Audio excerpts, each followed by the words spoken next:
Sir మీరేం చేస్తుంటారు sir? నేను ప్రైవేట్ లెక్చరర్ను. నా పేరు పోకల్ రవీందర్. ఓకే, మార్పు తర్వాత ఊపిరి పీల్చుకురా మీరంతా? ప్రశాంతంగా ఉన్నారా సార్? ఏం మార్పు అంటున్నారు? అంటే గవర్నమెంట్ మారింది కదా, సో అందరు మార్పులు అందరు భాగస్వాములు అయినారు. ఎట్లా ఊపిరి పీల్చుకుంటారు? గవర్నమెంట్ కాకపోతే ఏంటంటే ఒక రకమైన గవర్నమెంట్ పోయి ఇంకొక రకమైన గవర్నమెంట్ వచ్చింది, కానీ పబ్లిక్లకు సర్వీస్ అందించేటువంటి గవర్నమెంట్ ఈ రెండు ఏవి కావు. ఆయన ఏమో ఆ రకంగా చేసిండు, ఇప్పుడు వచ్చిన ఆయన ఈ రకంగా చేస్తుండు. అబద్ధాలకు గవర్నమెంట్లే తప్ప పబ్లిక్ చెప్పినటువంటి మాటలను అమలు చేసేటువంటి పరిస్థితిలో పోయిన గవర్నమెంట్ లేదు, ఈ గవర్నమెంట్ లేదు. మార్పు ఏం కనిపిస్తలేదా? ఏం కనిపించలేదు. ఇంకా ఆయన అంతో ఎంతో అప్పులు తెచ్చి చేసిండు, కానీ నాకు అప్పులు తెచ్చే శాత కాదు, మాటలు మాట్లాడేది ఎక్కువ ఉంటుంది. అది జరుగుతుంది ప్రస్తుతం మాత్రం తెలంగాణ రాష్ట్రంలో. కానీ కొంత టైం ఇవ్వాలి సార్, 10 ఏళ్ళు ఆగమాగం చేసిన కేసీఆర్, వీళ్ళకి కూడా కొంత టైం ఇవ్వాలి కదా. అలాంటప్పుడు వీళ్ళు అట్లా చెప్పొద్దు కదా, నేను 100 రోజులలో చేస్తా, 2 నెలల్లో చేస్తా, సంక్రాంతి వరకు చేస్తా, దసరా వరకు చేస్తా అనేటువంటి వదలదు కదా. మనకి నీకు తెలుసు గవర్నమెంట్ పరిస్థితి, నీకు గవర్నమెంట్ పరిస్థితి తెలియందే నువ్వు పోటీ చేసి సీఎం అయినవా? ఆర్థిక పరిస్థితి తెలియనప్పుడు నువ్వు సీఎం ఎట్లయితావు? కాబట్టి నువ్వు ఇచ్చేటప్పుడు హామీలు మన రాష్ట్రంలో ఆర్థిక పరిస్థితి ఏంది, దాన్ని ఎట్లా అమలు చేయాలనేటువంటి విషయాన్ని దృష్టిలో పెట్టుకున్నప్పుడే నీకు అవగాహన ఉన్నటువంటి వ్యక్తివి, పరిపాలన చేసేటువంటి సామర్థ్యం ఉన్నటువంటి వ్యక్తివి. నీకు ఆర్థిక పరిస్థితే తెలియనప్పుడు నీకు పరిపాలన చేసేటువంటి సామర్థ్యం ఎక్కడిది? హామీలు ఇచ్చేటువంటి హక్కు ఎక్కడిది నీకు? అలాంటప్పుడు ఎవరైతే ఉంటారో పరిపాలన చేసేవాళ్ళు వాళ్ళకి పూర్తి సమాచారం తెలిసి ఉండాలి, అవగాహన ఉండాలి. అప్పుడే పరిపాలన సవ్యంగా ప్రజలకు కార్యక్రమాలు నిర్వహించడానికి అవకాశం అనేది ఉంటుంది. అంతేగాని తెలియకుండా హామీలు ఇచ్చుకుంటూ మా నోరునే కదా అని మాట్లాడుకుంటూ పోతే అది ఉట్టి మాటలే. పబ్లిక్లో పల్చన్ అయిపోతారు, వేస్ట్ అయిపోతారు. సార్, ఎంపీ ఎలక్షన్స్ రాబోతా ఉన్నాయి. 3 అభ్యర్థులు ఉన్నారు 3 పార్టీల నుంచి, ప్రధానంగా వాళ్ళు కనిపిస్తూ ఉన్నారు. సో పోటీ కాంగ్రెస్ వర్సెస్ బీజేపీగా కనిపిస్తూ ఉందా, బీఆర్ఎస్ పార్టీ ఉండే అవకాశం? బీఆర్ఎస్ పార్టీ ఈ మధ్యన మొత్తం మీద పబ్లిక్లో దూరం అయిపోయింది. కాకపోతే ఏంటంటే ఈ మధ్యన ఏదో ఇక గాలి వచ్చింది, అదేదో కరోనా వచ్చినట్టు కాంగ్రెస్ వచ్చింది ఇప్పుడు.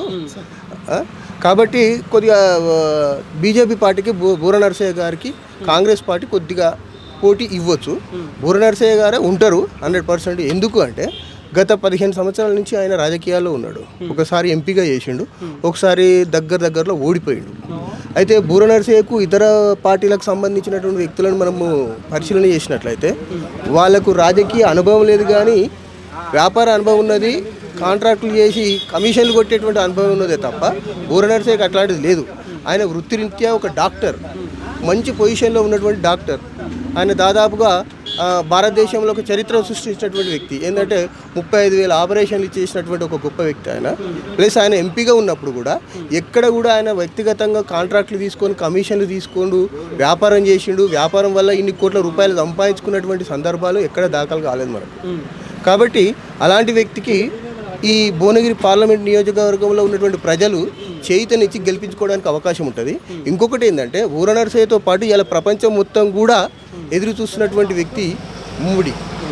ఈ మోడీ అనేటువంటి వ్యక్తి చర్మిష్టతోనే భారతదేశంలో ఉన్నటువంటి బీజేపీ పార్టీ కానీ బీజేపీ నుంచి పోటీ చేసేటువంటి వ్యక్తులంతా కూడా గెలిచి రావడానికి అవకాశం ఉంటుంది. ఎందుకంటే ప్రపంచ దేశాలన్నీ కూడా మనల్ని ప్రశంసిస్తున్నాయి. ఇక్కడ ఉన్న వాళ్ళకి అర్థం కాక తెలియక ఏదో మాట్లాడుతున్నారు. వాళ్ళ ముస్లింలు దూరం అవుతారు బీజేపీకి అంటున్నారు. తప్పది. ముస్లింలలో స్త్రీలు దాదాపు త్రిబుల్ తలాక్ అనేది రద్దు చేయడం వల్ల మానసికంగా వాళ్ళు సంతోషపడుతున్నారు. కొన్ని రాష్ట్రాల్లో వాళ్ళు ఎంతో ప్రోత్సహిస్తున్నారు, మోడీని ఆరాధిస్తున్నారు, దేవునిగా పూజిస్తున్నారు.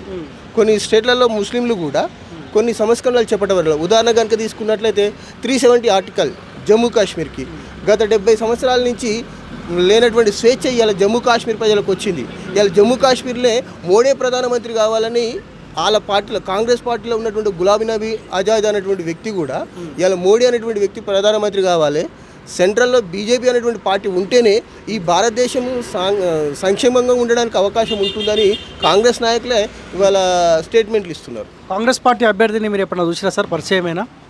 మేమైతే ఇప్పుడు ఈ ఎలక్షన్లనే ఈయన సామ కిరణ్ కుమార్ రెడ్డి అనేటువంటి వ్యక్తి వచ్చిండు అని ఈ మధ్యనే వింటున్నాము.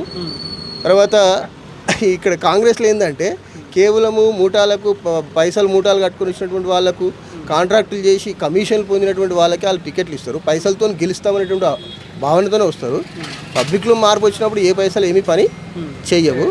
సాధారణంగా వాళ్ళలో కూడా అక్కడక్కడ వింటున్నాము. అసలు ఎక్కడికి వాళ్ళ పార్టీ నాయకులు అంటున్నాడు, ఎక్కడికి కిరణ్ కుమార్ రెడ్డి ఎవరు, ఎక్కడి నుంచి వచ్చిండు మాకే తెలియదు, ఈయనని తీసుకొచ్చి ఇడబెట్టిరు, ఎవరికి ఆయన సంబంధము, ఎవరి ప్రయోజనం కోసం ఆయన ఇక్కడ వచ్చిండు, ఎవరి ప్రయోజనం కోసం ఇక్కడి నుంచి పోటీ చేపిస్తున్నారు అనేటువంటి మాటలు ఆ నాయకుల నుంచే మాకు వినబడుతుంది. అంటే చామల కిరణ్ ప్రభావితం లేకున్నా కానీ అన్నదమ్ముల ప్రభావం ఉంటుంది కదా ఇక్కడ ఉమ్మడి నల్గొండ జిల్లాలో రాజగోపాల్ రెడ్డి, కోమటిరెడ్డి వెంకరెడ్డి వాళ్ళ ముఖం చూసి అయినా చామల కిరణ్ కోటేసే అవకాశం ఉంటుంది. అన్నదమ్ములు అంటే కోమటిరెడ్డి వెంకటరెడ్డి, రాజగోపాల్ రెడ్డి కదా. మరి గత 10 సంవత్సరాల నుంచి అన్నదమ్ముల ప్రభావం ఎటుపోయింది? ఇప్పుడే అన్నదమ్ముల ప్రభావం అంటారు కదా. గత 10 సంవత్సరాల నుంచి అన్నదమ్ముల ప్రభావం ఎటుపోయింది? కాంగ్రెస్ ప్రభావం ఎటుపోయింది? కాకపోతే ఒక గాలి వచ్చింది, ఆ గాలితోని అన్నదమ్ములు అందరు పైకి వచ్చిర్రు. ఇవాళ అన్నదమ్ము మరి తమ్ముడు మొన్న గత 6 నెలల కింద ఓడిపోయింది కదా, మరి ప్రభావం ఎటుపోయింది? ఇవాళ వాళ్ళ ప్రభావంతో గెలుస్తుందంటే అది తప్పు. 6 మంది ఎమ్మెల్యేలు ఉన్నారు వాళ్ళు కాంగ్రెస్ పార్టీలు పార్లమెంట్ పరిధిలో, వాళ్ళ ఓట్ బ్యాంక్ వాళ్ళకు ఉంటుంది. బూరకు ఎట్లా సాధ్యమవుతుంది? 6 మంది ఎమ్మెల్యేలు కాంగ్రెస్ మీద ప్రేమలో లేకపోతే పోటీ చేసిన ఎమ్మెల్యే మీద ఉన్నటువంటి గౌరవంతోనే గెలవలేదు.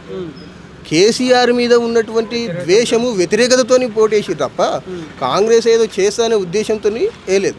కేసీఆర్ చేసినటువంటి కొన్ని చిన్న పొరపాట్లు కావచ్చు, తప్పులు కావచ్చు, అతని అహంకారపూరితమైనటువంటి మాటలు కావచ్చు, దాంతో ప్రజలు ద్వేషించిరే తప్ప కాంగ్రెస్కు ఓటేసిరే తప్ప కాంగ్రెస్ను రావాలి మాకేదో సంక్షేమమైనటువంటి కార్యక్రమాలు నిర్వహిస్తుంది అనేటువంటి ఉద్దేశంతో కాంగ్రెస్ పార్టీని గెలిపించలేదు.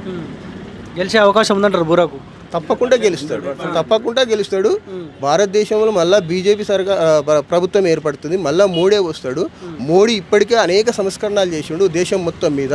ఇవాళ చూస్తున్నాం మనము, ఇది అది రోడ్లు కనుక తీసుకున్నట్లయితే అవునా, స్పీడ్ హైవేలు కానీ ఇంకా విధులు కానీ కొన్ని మారుమూల ప్రాంతాల్లో కూడా మంచి మంచి రోడ్లు వేసిండు. అనేక సంక్షేమ కార్యక్రమాలు. మన కరోనా వచ్చినప్పుడు ప్రపంచం అంతా తల్లడిల్లింది, కానీ భారతదేశం చేయలేదు. కానీ మోడీ తీసుకున్న సంస్కరణల వల్ల మనం క్షేమంగా బయటపడ్డాము. ఇంకా ఇతర దేశాలకు కూడా మనం సహాయం చేసినాము. అలాంటి సంక్షేమ కార్యక్రమాలు ఉన్నాయి. అదొక్కటే కాదు, ఇప్పుడు చూస్తున్నట్లయితే భారతదేశం మొత్తము ఫ్రీ రైస్ ఇస్తున్నాడు. గత 3 ఏళ్ళ నుంచి ఇస్తున్నాడు. ఇంకొక 3 ఏళ్ళు కూడా ఇవ్వడానికి ప్రకటన చేసిండు, ఇస్తాడు కూడా.